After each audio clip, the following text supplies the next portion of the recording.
My life was filled with drugs, addiction, depression. It was a life of chaos and emptiness until that day that I surrendered everything to Jesus. This is a story of my life. This is a testimony of what God has done in my life. My name is Caleb Hurley, and this is the Jesus Shift podcast. We've got new stories every single week of how Jesus has changed the life of someone. Subscribe for more stories just like mine. My name is Caleb Hurley, and this is the Jesus Shift podcast. I grew up in a Christian family, but most of my early life, especially through my teenage years and even onto my 20s, following the Lord was far from anything that I wanted to do. In fact, I rebelled over and over and over again throughout my life. And the first big thing that happened to me, I remember my family had just moved to California. And this was at the end of my freshman year. So right as my freshman year of high school was finishing up, my family left and moved from Illinois all the way to California. So that whole summer I had been with my parents, with my family, didn't really get out a whole lot, was kind of missing some of that social interaction.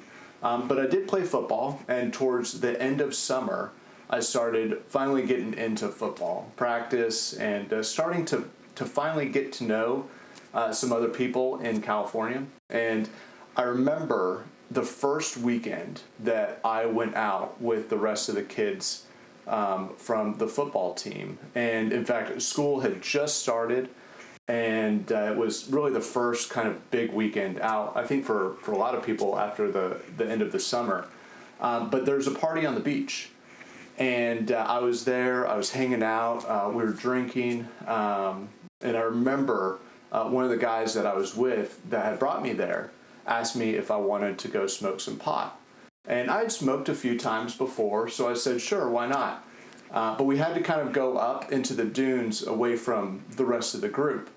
So him and I and two other guys started walking towards the dunes to kind of get away from everybody else. And as we were walking up, all of a sudden this car pulls up right in front of us and shines a bright light on us. And I remember stopping dead in my tracks and thinking, what is going on? I thought someone was pulling a prank on us or something like that. And I looked over at the other guys, and they were frozen right there. And then a voice yelled at us to go sit over by this wall that we were next to. And so I looked over, and they start walking next to the wall and sitting down. So I followed them and walked over, sat down next to them. And then I noticed that it was a cop. And the cop gets out of the car and starts walking towards us. And I'm sitting there, and I remember even having a beer in my hand still and realizing it, trying to shove it down into the sand, thinking that they might not see it. But then all of a sudden, the other three guys took off running. And I remember sitting there, and I'm thinking, should I run or should I stay? And of course, I jumped up and ran with them. So the only problem with that is that they had a head start, and I was still sitting there. And so the cops started chasing me. I ran through. I remember running wild, just trying to get away from the cops. And eventually I got pepper sprayed in the back. I got tackled and then dragged into the police station where they called my parents. My dad came and picked me up. And I remember he was mad. He was disappointed. And I had drank before. This was just the first time being caught by my parents. So I remember after that, I was grounded for a while. A lot of the kids at school knew what had happened. I mean, and this was a big school too. It was about 3,000 students there. So it was a big school, but still, I mean, most of the kids on the football team knew what had happened. And I was still a new kid. So this was the last thing that I wanted to be known for, was the kid that got caught drinking on the beach. But time passed, and eventually I was ungrounded. And remember, I got involved with meth, and I was still kind of on the outskirts. It was hard for me to fit in at school. Had a hard time getting to know people. Maybe part of that was being grounded. Maybe part of it was I got a girlfriend and ended up hanging out with her a lot. I know there's trust issues with my parents, and then just being a big school. So it was hard for me to kind of find my place. But I found acceptance with a couple other guys that were more outcasts. But I remembered him from football, and so he invited me over and asked me if I wanted to try meth. He didn't describe it like that, but it was a new drug that I could try. And at that time, I was curious. I wanted to try different drugs, and that had always, for some reason, just made me curious. I wanted to experience all these different things that, especially growing up, my parents told me were the wrong thing to do. So we did. We tried it, and immediately it clicked with these guys, and I felt accepted. I was part of their group. They were all Mexican, Latino. They spoke Spanish, a lot of them. Some of them didn't even really speak good English, but I learned a lot, and it was exciting. I mean, with meth, we stayed up all night. We ran kind of the night shift, as we called it, and that was my life for months. I would sneak out at night. I would go hang out with them, stay up all night, then come back home, continue my daily life, going to school, which kind of dwindled as time went on. But then something happened, and I remember I picked up one of my buddies from well, it wasn't even from school. One of my buddies that I knew. And we were driving around trying to find a place just to kind of hang out for a while. And I remember there was this park next to my house where my parents lived. And so we went and hung out there for a little bit. And as we were sitting there, a cop pulled in.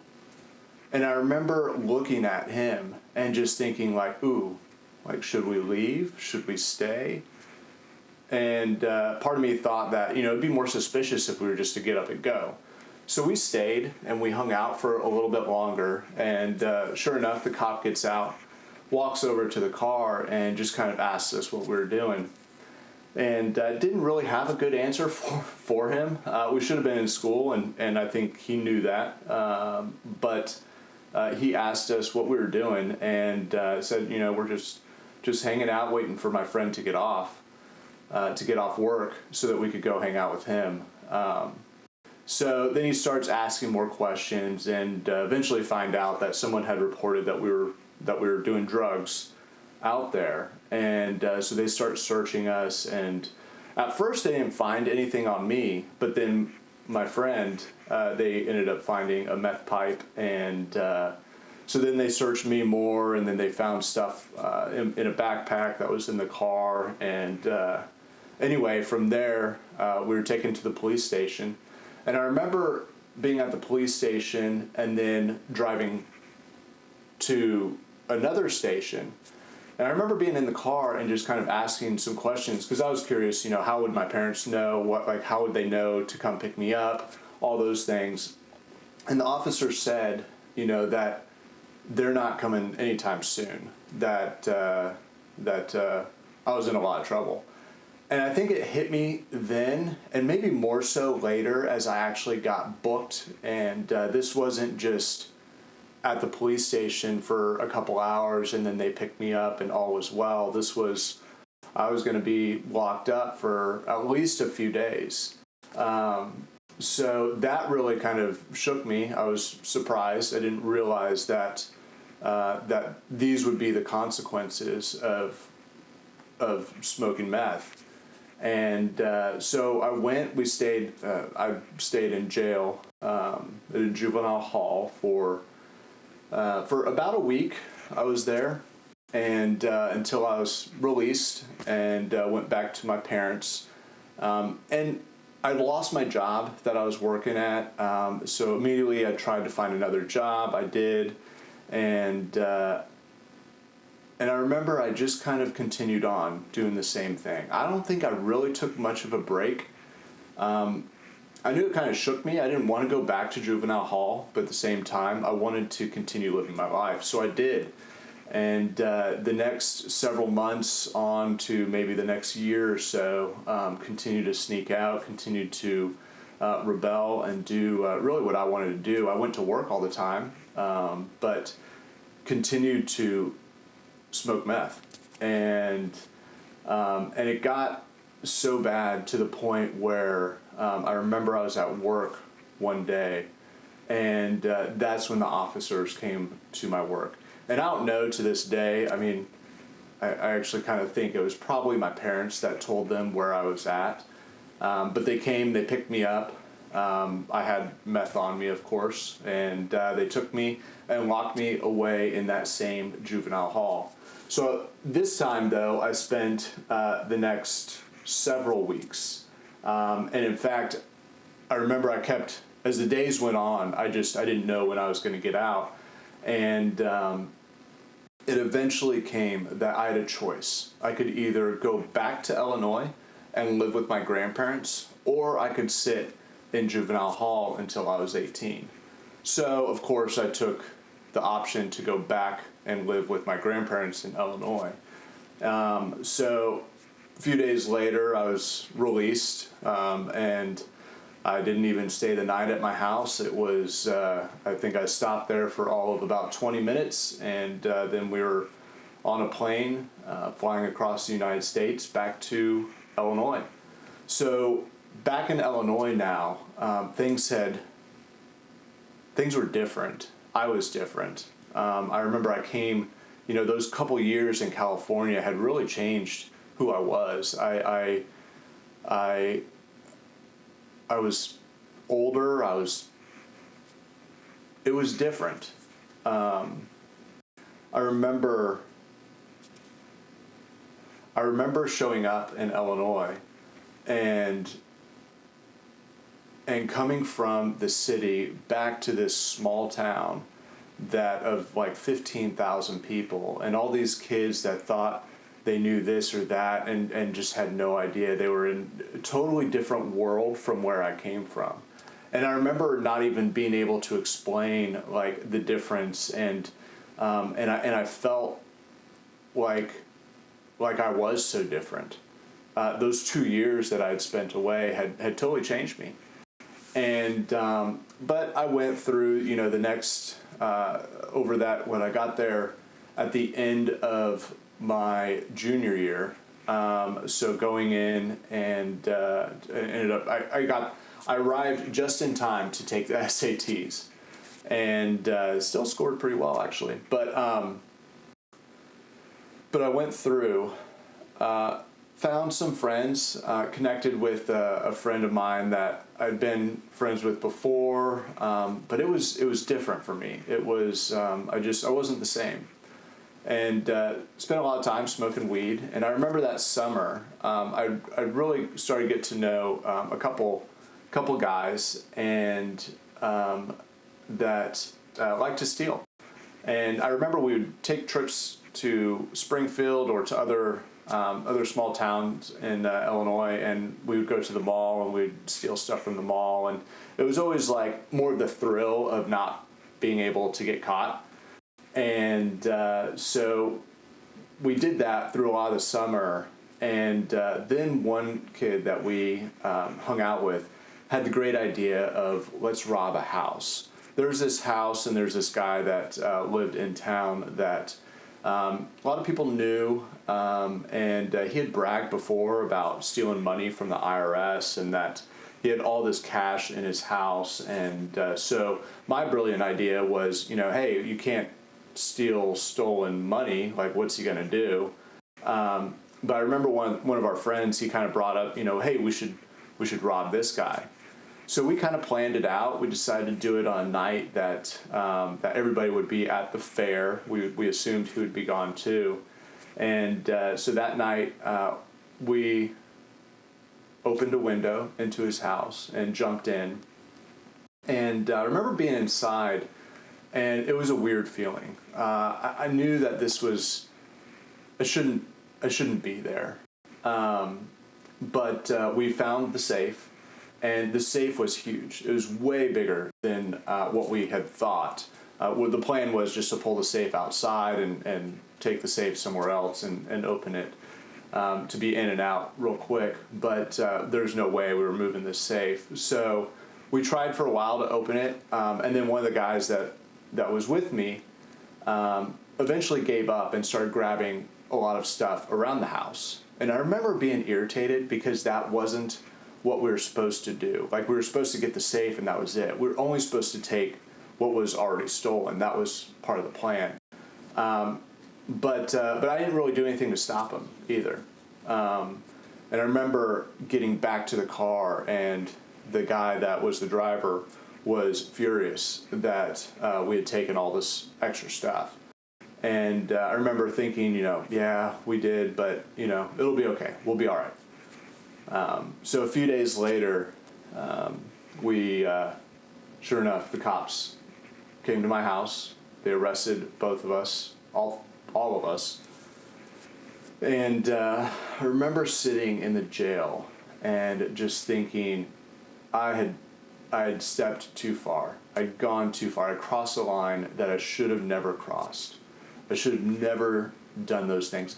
Doing drugs was one thing, but breaking into someone's house, violating someone else's property was something totally different. And I felt remorse for the first time, I think, in a long time. I actually felt bad, not that I had just gotten caught, but that I had done wrong. So the result of those actions was quite a while on house arrest. In fact, all through the rest of my senior year of high school, I was on house arrest. Couldn't leave the house. I could go to work, but that was about it. I remember that was a hard time. I had no freedom. And I remember just feeling down. I figured, if I can't do anything, I was working, so I ended up spending a lot of my money on drugs, whatever I could get my hands on. Usually smoking a lot of weed, and then I had one guy introduce me to heroin, and this was something new, something I'd never tried before. So I said, sure, why not? And that was the beginning of a long battle with heroin. And in the beginning too, it was fun. It was exciting. We, after getting off house arrest, I dabbled more and more into heroin until it became a normal part of my life. And I remember too that was something that I knew other people that didn't do heroin. Some of the people that I knew did.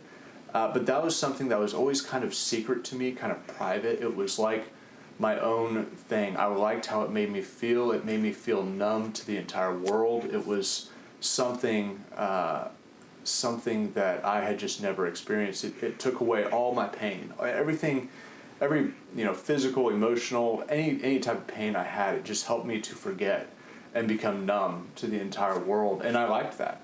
I liked the way it made me feel. So I continued more and more until I did get addicted. And the thing is with heroin too, when you start using heroin, and after a certain point in time, you can't stop. And it's not like smoking meth or smoking pot or something like that. With heroin, you get physically sick. You run fever, you get sweats, chills, your body aches, you can't get out of bed. And so I remember getting to that point, and then in our small town, sometimes the drugs dry up and there's a dry spell for a little bit. And I remember going through one of those, and so I got really sick.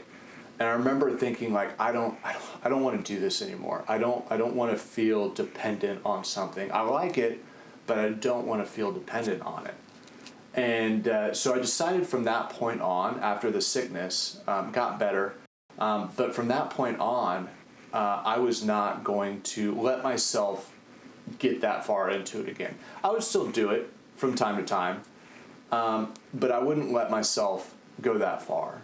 But as time went on, I did start using it again, and one day turned into 2 days, turned into a week straight, turned into 2 weeks, and from there I realized, like, okay, maybe it would help for me to go somewhere. I had a best friend that had just gotten back from a rehab, and I remember him talking about it and stuff, and me just thinking, like, okay, maybe that's something that I need to do. So I talked to my parents, and my parents kind of freaked out, for sure. They didn't know that I was doing heroin. They didn't know anything about the last thing. They probably had suspicions that I was not living, a wholesome Christian life, I'm sure, but they had no idea that it was heroin. The last major drugs that they had, I'm sure it brought back all types of memories of meth from California. But they freaked out, and so they found a teen challenge and said that they wanted me to go here. And I remember looking at it, and it was 4 months, and I'm thinking, like, I just need to get away for a little bit. I don't need 4 months. I just need to get away for a little bit. But I did relent and decide that I would go. And I remember when I got there, that first night, I remember saying a prayer. And I surrendered to the Lord and just saying, Lord, I need your help. And one of the pastors that was there gave me a Bible, and so I started reading the Bible, and my life was completely changed. I went in there, and I just, all of a sudden, all the stories that I remembered from Sunday school, all of them just came alive. And I remember thinking, too, that if I'm going to believe in God, I'm going to believe in this God, the God of the Bible, and he has to be the same 2,000 years ago as he is today. He's the same God. The miracles and all of these things have to be real. Like, all of this has to be real, and I wanted more. And so I really dove in, and I remember I was after the Holy Spirit. I wanted more of God. I went through times that I fasted, and I just poured in. I would spend hours praising God in worship and stuff. And I was doing all this while a lot of the other guys were out in the room watching TV or playing pool or something like that. But I was all in, and I realized too that if I'm going to do something, I have to be all in. And so that was it. And about a month had gone past, and I remember talking to one of the guys that I was with, and there's still just a hunger to get outside. I mean, we're so restricted on what we could do and what we couldn't do. So anyway, him and I had the brilliant idea of going for a walk and sneaking out a window in the middle of the night. And we did, and jumped out the window, and I remember as he jumped out, all the lights turned on. We were caught, and being outside, we figured, hey, why not? We're gonna go for a little walk. We're gonna come back. Never had any intention of doing anything wrong. Just wanted to get some fresh air. Wanted to get a little bit of freedom to be able to walk around and not have somebody looking over our shoulder for every moment. So we walked around for a little bit, came back, and they told us that we were kicked out. And I remember it just shocked me. That was the last thing that I was expecting. I thought maybe they would drug test us. We'd probably have to do, write out some Bible verses or something like that as disciplinary action. But I really didn't think that they would kick us out of the program. But they did.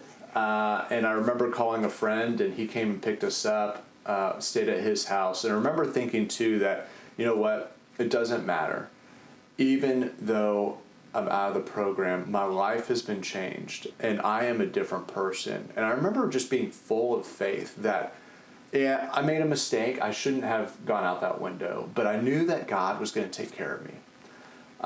So I remember going home, and talking to my parents. They weren't entirely thrilled, but they knew that there had been a change, and I think that they hoped for the best. So I also wanted to go back to school, wanted to get into go for my degree in biblical studies. We had a college there that was a Christian college. That's where I wanted to go. So I enrolled, went in, and that first year of college was okay. It was different. I was still a small town. I tried to make friends, but never really felt like I fit in. There's a big difference between who I was and what I had experienced, and the kids that had never done anything in their life as far as drugs or smoking or anything like that. But I found a girlfriend and connected with her and spent the next year. And I remember after that first year, going into that summer, like I struggled. I remember I did eventually try heroin again. And even though I didn't want to, it was one of those that I thought that I could try it one time and I'd be okay. And I remember just feeling bad about that. So I go into my second year of college, and I remember I was in a small group. One of the leaders of the school asked if I would be in his small group, and so I said okay. And I remember eventually, as that semester came to a close, I just felt like I had to say something. I was struggling. I didn't feel like I fit in, even with my small group. Like, they all knew each other, but they didn't, well before I was part of the small group, so I didn't. It was hard for me to connect.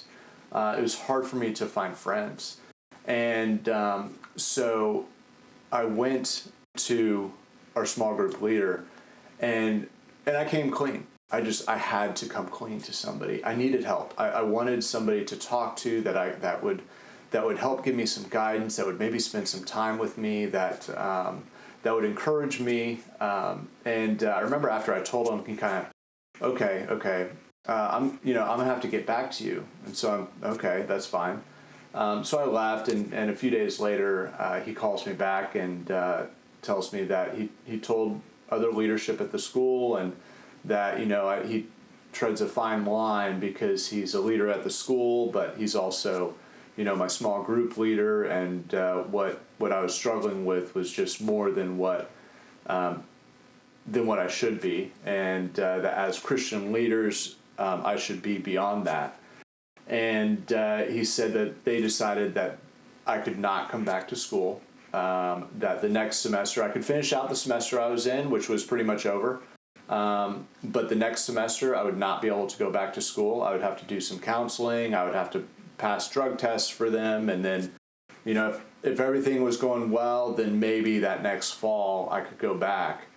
And I remember feeling just crushed after that. That was the last thing that I was expecting. I wanted somebody to talk to, somebody that I knew I was struggling. I knew I needed help, but that was like pulling the rug out from underneath me. So I went home, and I remember that was it. I was done. I didn't even want to try anymore. And so from there, I went all in with the heroin, and I wanted to escape again. I couldn't. My entire world had been turned upside down. Everything that I had worked so hard to get was all gone. So I went into a state of I didn't care. I didn't want the school anymore. I didn't want to have relationships. I didn't want to even follow the Lord anymore. I think part of me wanted to follow the Lord, but part of me also just despised the people that called themselves Christians. I felt so abandoned by the school, by the church, and this was all in just such a small town, but I felt like everything had been ripped from me. So I completely gave up, and I did heroin over and over and over, and at this point in time, I was starting to shoot it up. I was using the needle, And then I remember one night, one of my friends had just gotten back from another town where we used to pick up heroin, and he came back and we had split some. So I took it, I put it into my spoon and had my needle and walked down to the bathroom where I was going to shoot up. And the next thing I know, I see lights, and I remember thinking, did I get arrested? I had no idea what had happened. And then there's people kind of that are leaning over me, doing different things to me. And then somebody starts to ask what my name is. And I said, my name's Caleb. And so immediately things are just running through my mind. I have no idea what's going on. And I look over and I see my friend kind of in the corner, and it looks like he had been crying, but it didn't really click with me. And then the person that was standing over me, which I now kind of realized was a cop or somebody in a uniform, and they asked me if I had done any drugs. And I said, no, of course not. And they said, well, you overdosed. And immediately I'm thinking, no, there's no way. And I'm trying to think back into my mind, like what happened? What was the last thing that I remembered? And I remember walking into the bathroom, and then that was it. So they told me, though, that my friend had actually saved my life. He had done CPR and called 911. And I remember thinking, okay.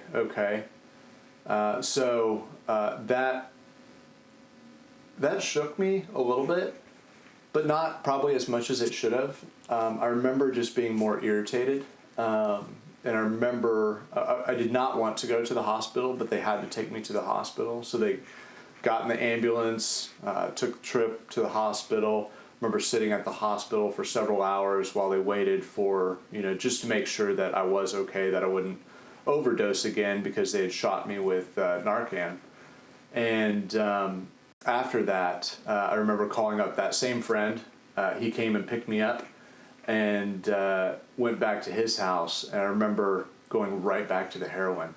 And that night I was so irritated because all I wanted to do was forget what had just happened. I was embarrassed. I didn't know how I could have done too much. And I just wanted to forget it. But every time I did more heroin, I couldn't feel anything because of the Narcan. So that passed, and it wasn't long after that I picked up more heroin from somebody else. At this point in time, I had moved up to Bloomington. I was in Bloomington, Illinois for a little bit, and staying with my girlfriend, which was the same girlfriend that I met at the college. But I had driven to go pick up more heroin, and I remember sitting in my car and shooting up, and then I remember I was just being moved around, and I looked up, and all of a sudden I see paramedics just kind of circling me, and immediately I thought, oh no, it happened again. And I even told them, don't give me the Narcan, don't give me the Narcan. And then immediately I felt this surge go through my body, and any high that I had was gone. And I was just, couldn't believe that I let it happen again. And I remember sitting at the hospital, and my parents came, and I remember them being so scared for me. And I was scared too. I was so lost. I just didn't know how to put my life back together. I had lost everything. I mean, at this point in time, about 1.5 years had gone by since being kicked out of the school, and I just didn't know what to do. I was so lost. All I knew was heroin and escaping. Over the next couple months, I finally decided that I was going to go to a rehab. I had been to a couple before that, but this time I was going to stay. I was going to finish it. So I checked myself into a rehab, And while I was there, my parents actually my dad got a promotion. He was working with CBN at the time, and the promotion took them to Virginia Beach. And I remember being there and I'm thinking, okay, you know what? When I'm done, I'm going to go to Virginia Beach too. So it worked out perfectly. I finished out the program. It was only a 30-day program. And from there, I moved to Virginia Beach with my family. So once we finally made it to Virginia, I remember the first couple of years were not too bad. I didn't really do much of anything. In fact, I spent a lot of time meeting new friends, new people. I would drink still. I kind of smoke some pot here and there, but never really got into any of the hard stuff. And I remember deciding that I didn't want to go down and ruin my life all over again. I still wanted to kind of go out and have fun and to live kind of in the world, drinking and partying and stuff like that. But I needed to keep it under control and not dive back into the hard stuff. Not get into the heroin or any other drugs at that point in time. So that's kind of how life went for those first couple years. I had moved with my girlfriend, who'd actually stayed with me all through the addictions and stuff like that, especially in Illinois. And she came with me to Virginia. And the first few years, after a couple of years, we eventually ended up getting married. So once we were married, the first year or so was good. We started building kind of a life together. I know that she hated if I were to smoke weed or even drink. She thought I did that a little too much, even though kind of looking back, it wasn't habitual, but it was more than what she wanted. And but over the years, I remember just kind of feeling this tug that it was time for me to start digging a little deeper. I wanted to get closer to the Lord, and through this time too, my dad had ended up quitting his job with CBN and started a ministry. And so I'm thinking, okay, cool, this is great. This is something that I would like to help him with, to start building. So I ended up quitting my job at one point in time. And I was almost done with school, too. I started at Regent. But I quit my job and started working with him full time. And I remember that during this time, as I started to really press in to the Lord, I started waking up early. I started just having this hunger of wanting more. It felt like my wife was just slipping further and further away. And things got really bad. There were times that I remember she wouldn't come home at night, and I think she was kind of out partying. It was almost like I spent my earlier life partying and stuff like that, and now I was ready to kind of settle down, but it was almost like she wanted to go out and start partying too. So I remember that was really hard for me because I was ready to settle down. I wanted to start a family. I wanted kind of a better life, and it just seemed like she didn't want to have anything to do with me. And I remember that one day things did get really bad, and I don't remember exactly what was said, but I remember when I came home from work that night, she was gone. All of her stuff was gone, and I remember walking in the door and seeing nothing, and I was just shocked. I could not believe that she had taken her stuff, and she had left a lot of stuff too, but she had taken her clothes and stuff, and that was it. And I thought, okay, let's give it a couple days, and as the days went by, I slowly started to realize that she's not coming back, that this was it, that was over. And I don't know, from there, I mean, we never really talked after that. She did end up filing for a divorce eventually, and signed all the papers and made it official. But we never really spoke after that. And even to this day, I don't know where she's at. But life moved on. And I remember that I took that so hard. I felt like I was building and I was getting somewhere and things were getting better. And then all of a sudden the rug was just pulled out from underneath. And after that, I started drinking more. I remember going to the bar nearly every night when I got off work, and I was low. I was depressed. I just didn't even know what to do. I remember even reaching out to a church, and it was like I just got nothing back. We weren't really involved with the church too much, but it was like I had nobody. And I remember just feeling so low through this time. I ended up getting a DUI at one point in time. And as the years started going by, I just sunk deeper and deeper into this depression. And I continued to spiral downhill. And there was somebody that lived in the same neighborhood as me. And I came to find out that he sold cocaine. And I remember trying it. I've done it before, but this was the first time in quite a while that I'd done anything hard drug like that. Most of the time I just smoked weed or drank. And I tried it and it wasn't like it was just, ooh, this is what I really like, but it took away the pain, and it made me feel different than what I had, and I craved that. And I remember that slowly turned into more and more and more. And then through that, I ended up picking up the needle again and started shooting it up as well. And I remember through that time, it was so dark that I was so depressed. I wanted to end it all. And I remember even one night calling even the suicide hotline and just not knowing what to do. I felt so lost. And I remember through this time, I threw away my entire life. All the money, whatever, I didn't care. I didn't care. I let everything just slip away.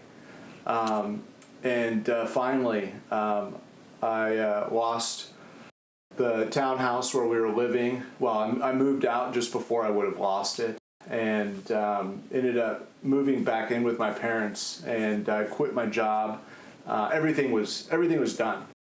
And I remember sitting at my parents' house. Didn't even have a license because of a DUI, but I remember sitting at my parents' house and kind of trying to decide what was the next step. What was I going to do?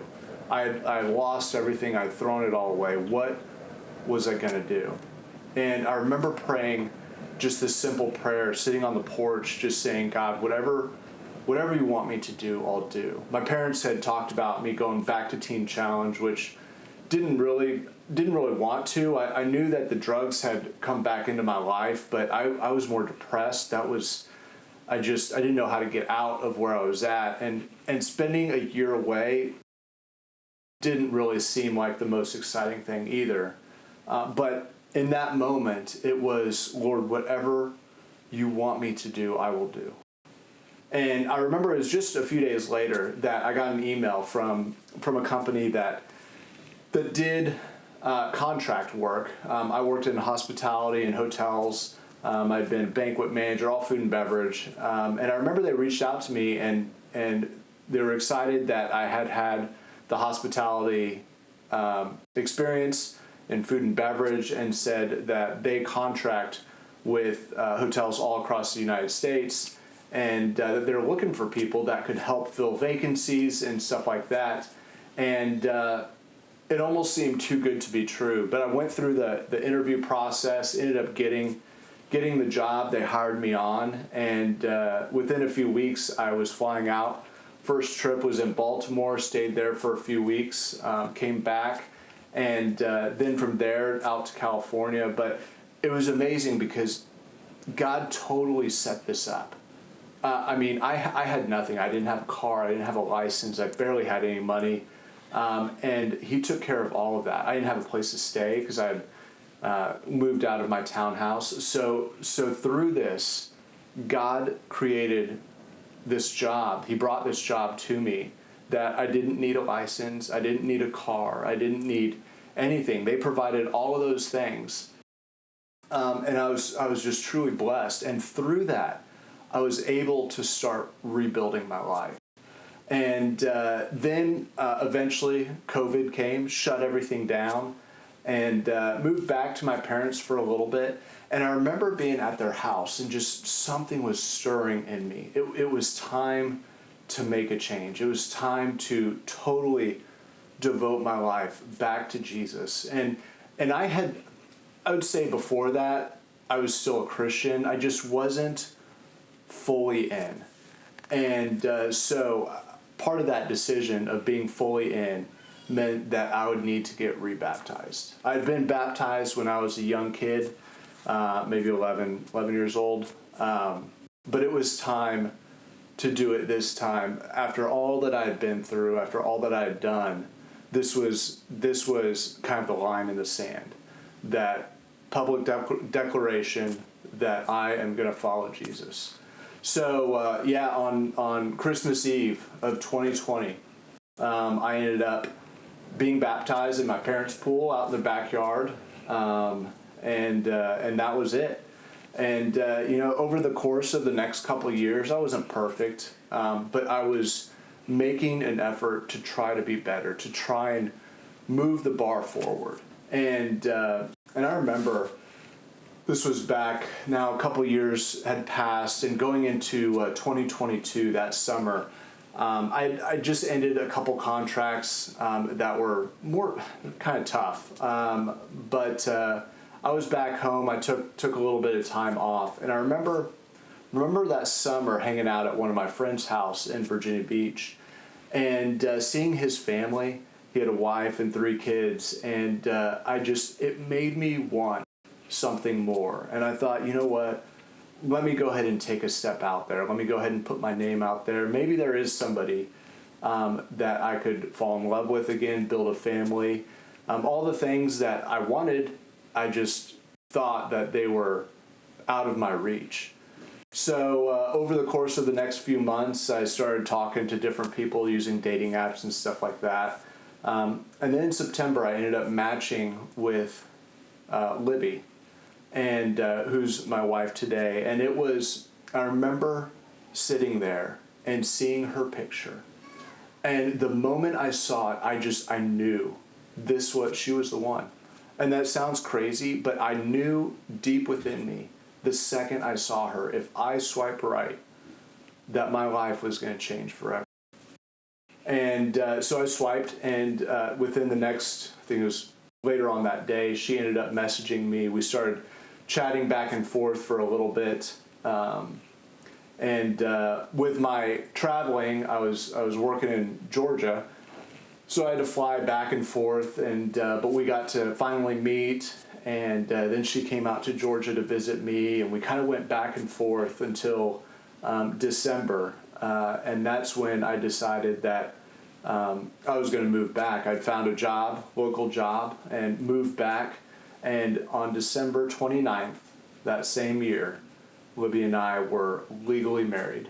So, and it's been amazing what the Lord has done even since that time. It's just been one thing after another. I mean, we now have 2 beautiful girls. God has been so good. He's been so good to me, so good to my family.